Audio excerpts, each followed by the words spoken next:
உங்களுக்கு ரிவிஷன்ல சேர்த்து பார்க்கலாங்க. டாபிக் இடப்பெயர்ச்சி மற்றும் இயக்கம். சரிங்களாங்க? ரைட். அதில் ஃபர்ஸ்ட் கொஸ்டின் பாருங்க. The ciliary movement occurs in most of our internal tubular organs which are lined கேட்குறாங்க. குறியிலை இயக்கம் நமது உடற்புற குழாய் உறுப்புகளில் பெரும்பாலானவற்றில் நிகழ்கிறது.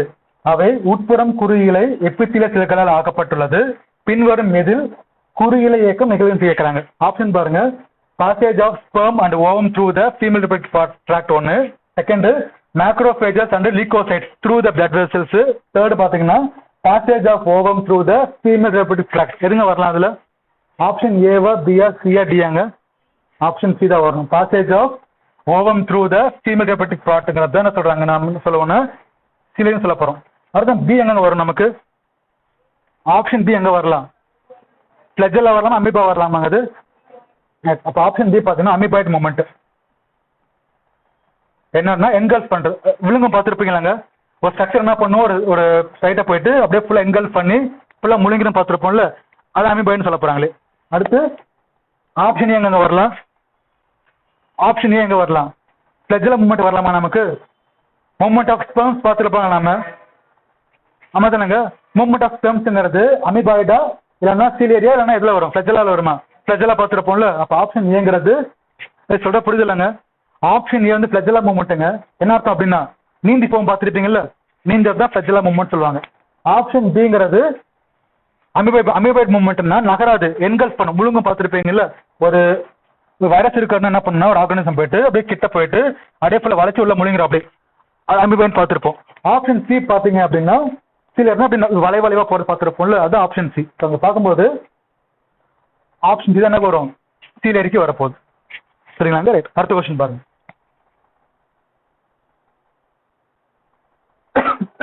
The H zone in the skeletal muscle fiber is due to கேக்குறாங்க. எலும்பு தசை நார்களில் உள்ள H மண்டலம் எதற்கு காரணம் கேக்குறாங்க. ஆப்ஷன் ஏ பாருங்க. The absence of myofibrils in the central portion of A band. ஏ பட்டையின் மைய பகுதியில் தசை நார்கள் இல்லாததுன்னு சொல்றாங்க. ஆப்ஷன் பி பாத்தீங்கன்னா the central gap between myosin filament in the A band. Option C the central gap between actin filament extending through the myosin filament in the A end. இப்போ தமிழையும் பார்த்துருங்க. ஏ பட்டையில் உள்ள மயோசின் இலைகள் வழியாக நீட்டிக்கும் ஆக்டின் இலைகளுக்கு இடையிலான மைய இடைவெளி. எதுங்க வரும் இதுல? ஆப்ஷன் ஏவா பியா சி வரலாமாங்க? ஆப்ஷன் டி வாய்ப்பு இல்லை, வராது. இதுல இது வரலாம். ஆப்ஷன் ஏவா பியா சியா? என்ன சொல்றாங்க அப்படின்னா இப்படி பாருங்க. உங்களுக்கு சார்கோமியர் பார்த்துடலாம். ஞாபகம் இருக்கா உங்களுக்கு? சார்கோமியருங்கிறது இசட் லைன் இருப்பாங்க, இங்க ஆக்டின் இருப்பாங்க, நடுவில் மயோசின் இருப்பாங்க இல்லைங்க? தானங்க? இது எல்லாமே உங்களுக்கு ஐ பேண்டுன்னு பார்த்தோமா? ஆமா தானங்க? இது ஃபுல்லாவே இந்த மொத்த ஸ்ட்ரக்சருமே உங்களுக்கு ஏ பேண்ட் பார்த்துருப்போமா? நடுவுல மயோசின் மட்டும் இருக்காங்க பாத்தீங்களாங்க? என்ன சொல்லி பார்த்தோம் நம்ம? ஹெச் ஜோன் சொல்லி பார்த்தோம்ல, அதான் கேட்கறாங்க. அப்படியே படிச்சு பாருங்க. the central gap between the actin filament, the central gap between the ரெண்டு actin filament கேப்ல இருக்க போறாங்க, extending through the myosin filament in the A band. சரிதானங்க? ஏ பேண்டோடைய ஆக்டினுக்கு கேப்ல கூடிய ஸ்ட்ரக்சர் இருக்கான் பாத்தீங்கன்னாங்க, அவன் தான் யாருன்னு சொல்றாங்க? அவன் தான் ஹெச்னு சொல்றாங்க. ஹெச்ங்கிறது யாரு? ஆக்டினா மயோசின் ஃபிலமெண்ட். அவங்க அந்த கேப்புங்கிற அவங்க ஃபுல்லா மயோசின் தான். சரிதானங்க? சரிதானங்க சொல்றது? அதான் கேட்கறாங்க. the central gap between the two actins extending through the myosin இங்க இருக்க மயோசின் filaments in the ஒட்டுமொத்த ஏ பேண்ட்லயும் சொல்றாங்க. சரிதானங்க? அப்ப என்ன ஆன்சரா வரணும்? ஆப்ஷன் சி தான் வரணும். சரிதானங்க? ரைட். அடுத்த கொஸ்டின் பாருங்க. in relaxation of muscles தசைகள் தளர்வது டேஷ் ஆகும் சொல்லி கேட்கறாங்க. ஆப்ஷன் ஏ பாருங்க. calcium concentration increases, calcium concentration decreases, actin filament slide over myosin filament, actin filament form cross bridge. எதுங்க வரலாம் அதுல? ஆப்ஷன் ஏ வரலாமா? ஆப்ஷன் பி வரலாமா? பி ஏவாங்க. கால்சியம் அயன்ஸ் ஜாஸ்தி ஆகும்னா கால்சியம் அயன்ஸ் கம்மி ஆகுமா? கம்மியாச்சுன்னா என்ன ஆகும் உனக்கு? எப்படி ரிலாக்ஸேஷன் ஆகும்? கம்மியான ரிலாக்ஸேஷன் ஜாஸ்தி ஆகுது எனக்கு. கால்சியம் கம்மியாச்சுன்னா கிராஸ் பிரிட்ஜ் ஃபார்ம் ஆகும் எனக்கு. கிராஸ் பிரிட்ஜ் ஃபார்ம் ஆகும்னா கன்ட்ராக்ஷன் ஆகுமாங்க எனக்கு. நான் பார்த்துட்டு போல உங்களுக்கு ஃபார் எக்ஸாம்பிள் கால்சியம் மேலே போச்சு அப்படின்னா ஒரு பாண்ட் கிரியேட் ஆகும் பார்த்துட்டு போலீங்களாங்க. அந்த பாண்டில் யாரும் ஒட்டிப்பாங்க? யாரும் ஒட்டிப்பாங்க? மயோசினும் ஆக்டின் ஒட்டிப்பாங்க பார்த்துருப்பீங்களா, ஒட்டினா என்ன ஆகும், பிடிச்சிருப்பான் நான் ஈஸியாவே. அப்போ என்ன ஆகும், எனக்கு கிராஸ் பிரிட்ஜ் ஃபார்ம் ஆகும். கிராஸ் பிரிட்ஜ் ஜாஸ்தியாக கன்ட்ராக்ஷன் ஜாஸ்தியாக போகுது. ஆமாதானங்க. ஒருவேளை கால்சியம் பிரி கீழே வந்துச்சு அப்படின்னா அந்த கேப் பாண்ட் ஆகும், எனக்கு பாண்ட் ஆகாது, நான் பிடிச்சா இழுக்க முடியுமா என்னால, என்னங்க என் கை ஒட்டிக்கு வேணுங்க, ஒட்டினா பிடிச்சிருப்பா, ஒட்டனா என்ன ஆகும், நான் பிரிக்க மாட்டேன்ல. அப்போ கால்சியம் வந்து ஒட்டிக்கிச்சுன்னா கேப் இருக்காதா, அப்போ கிராஸ் பிரிட்ஜ் ஃபார்ம் ஆகாது. கேப் ஜாஸ்தியாக கன்ட்ராக்ஷன் ஜாஸ்தி ஆகுது, ரிலாக்ஸேஷன் ஜாஸ்தியானே போகும் எனக்கு. ஆமாதானங்க. அப்போ என்ன சொல்றாங்கன்னா கால்சியம் அயான்ஸ் ஜாஸ்தி ஆச்சுன்னா கன்ட்ராக்ஷன் ஜாஸ்தி ஆகும். எப்படி ஜாஸ்தி ஆகும்னா கிராஸ் பிரிட்ஜ் மூலமா ஜாஸ்தியா போகுது, சரிதானங்க. ஆனா அதே சமயத்துல கால்சியம் அயான்ஸ் கான்சன்ட்ரேஷன் கம்மியாக எனக்கு பாண்டிங் கம்மியாயிரும், கிராஸ் பிரிட்ஜ் ஃபார்மே ஆகாது, ரிலாக்ஸேஷன் ஸ்டார்ட் ஆயிரும், சரிதானங்க. எப்ப என்ன வரும், எனக்கு ஆப்ஷன் பி தான் வரணும். ஏன் வரணும், ரிலாக்ஸேஷன் கேட்கறாங்க இல்லைங்களா, அப்போ ஆப்ஷன் பி தான் வரப்போகுது. சரி, அடுத்த கொஸ்டின். அடுத்த கொஸ்டின் பாத்தீங்கன்னா in skeletal muscles Z line is connected to கேட்கறாங்க. எலும்பு தசைகள் இசட் வரி எதில் இணைக்கப்பட்டுள்ளது, ஆக்டினா, மயோசினா, ட்ரோபோமைசினா, ஹெக்ஸான் லைன்ஸ் ஆங்க. எங்கெங்க லிங்க் ஆயிருக்கு இசட் லைன் கூட, யார் லிங்க் ஆயிருக்கா, மயோசினா ஆக்டின் லிங்க் ஆயிருக்காங்களா, அதேதான் திருப்பி இசட் லைன் இருக்குது, இது ரெண்டும் ஆக்டின் லிங்க் இருப்பாங்க, மயோசின் இங்க இருப்பாங்க.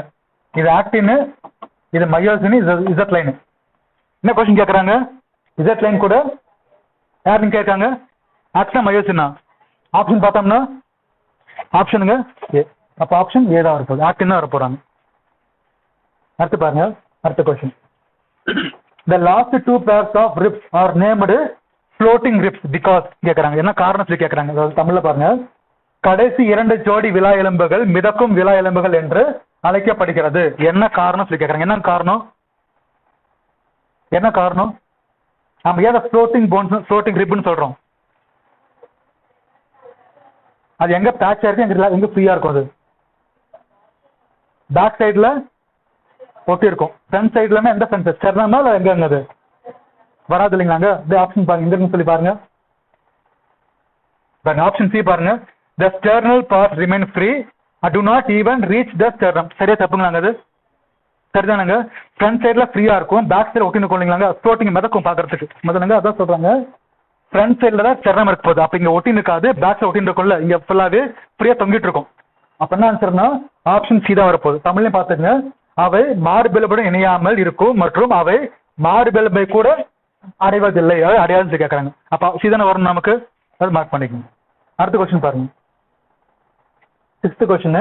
pelvic girdle of man consists of, மனிதனின் இடுப்பு வளையம் பின்வருவனவற்றுள் எதை கொண்டுள்ளதுன்னு கேட்கறாங்க. ஆப்ஷன் பாருங்க, ilium, ischium, pubis, ilium, ischium, coracoid, அடுத்து coracoid, scapula and clavicle, ilium, coracoid and scapula. இதுங்க வரும் இதுல ஆப்ஷன் ஏவா பியாங்க, ஆப்ஷன் ஏ வரணும், ஆப்ஷன் ஏ தான் வரணும். அடுத்த கொஸ்டின் பாருங்க,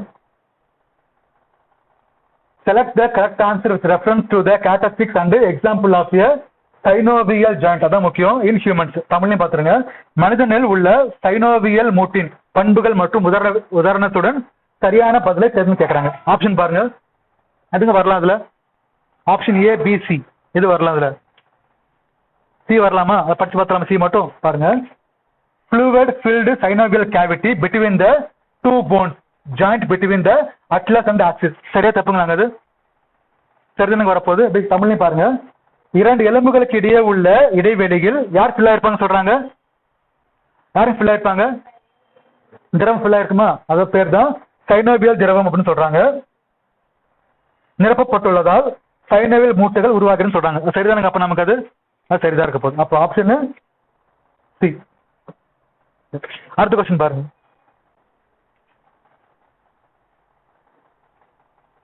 இன் மஸ்குலர் டிஸ்ட்ரோஃபி, இந்த நோய் பார்த்தோம்லங்க, உங்களுக்கு என்னங்க நோய், அப்போ உங்களுக்கு தமிழ்ல பாருங்க, தசை சிதைவு நோய் பார்த்தோம்ல உங்களுக்கு, அப்ப என்ன சொல்லி பார்த்தோம் உங்களுக்கு,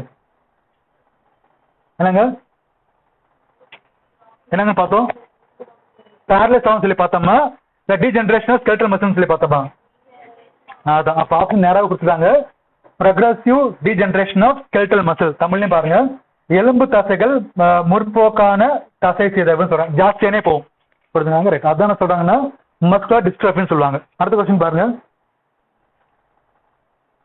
ஆஸ்டியோபோரோசிஸ் எலும்புரை நோய் என்பது எதுங்க வரும், ஆப்ஷன் ஏ பாருங்க, inflammation in joints, option B பார்த்தீங்கன்னா inflammation of joint due to accumulation of uric acid crystals. Option C age related disorder characterized by decrease of bone mass and increased changes of fractures. எதுங்க வரலாம் அதில்? C வரலாங்களாங்க? அதான் சொல்றாங்க, option C தான் வரணும். அப்போ ஆப்ஷன் ஏ எங்க வரும்? ஆப்ஷன் ஏன்னா மூட்டு வலி பார்த்தோம், ஆர்டரிஸ் பார்த்தோம்ல, ஆப்ஷன் ஏ மூட்டு வலி வரலாம். ஆப்ஷன் பி எங்க வரலாம் உங்களுக்கு? கவுட் பார்த்தோம்ல, தமிழ்ல பார்த்து கீழ்வாதம் பார்த்தோம் உங்களுக்கு, தமிழ்ல கீழ்வாதம். கவுட்ல பாத்தீங்கன்னா உங்களுக்கு யூரிக் ஆசிட் கிறிஸ்டல் ஃபார்ம் சொல்லி பார்த்தோம்ல, அப்போ கவுட் ஆப்ஷன் பிக்கு. ஆப்ஷன் சி பார்த்தீங்கன்னா ஆஸ்டியோபோரோசிஸ் சொல்லுவாங்க. இது வந்து ஒரு வயதுனால ஜாஸ்தியான ஒரு நோய் குறைபாடுன்னு சொல்றாங்க. அடுத்த கொஸ்டின் பாருங்க, 10th question. Red muscle fibre present ஓவர்னு கேட்கறாங்க. சிவப்பு தசைகள் எங்க அமைந்துன்னு கேட்கறாங்க. ஆப்ஷன் ஏ பாருங்க, extension of backs, flight muscle of birds, athletes of marathon race. All the above. யாருங்க வரலாம் அதுல? யாருங்க வரலாம் அதுல?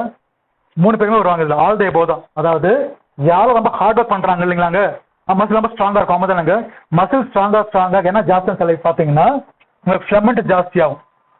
யாருங்க ஃபிளமெண்ட் அப்படின்னா ஆக்டின் மயோசினுடைய ரேஷியோ ஜாஸ்தியாக கலரும் ஜாஸ்தியாகும். ஆமா தானங்க, ஜாஸ்தி வேலை பண்ற மசில்ஸ் இருக்குல்ல, எப்படி இருக்கும் பாக்குறதுக்கு? ரெட்னு பார்த்தாலும் ஞாபகம் இருக்கா? யார் வேலை பண்றாங்க? பறவை சிறகடிச்சுனே போகுது, ஒர்க் பண்ணிட்டே போதா இருக்கு. அப்ப சிவப்பா தான் இருக்க போகுது. யாருக்கு? பேர்ட்ஸுக்கு. அத்லெட் உடனே அப்ப பார்த்தாலுமே அப்ப மசில் ஸ்ட்ராங்கான வேணாமா அவங்களுக்கு? அப்ப சிகப்பா தான் இருக்க போகுது.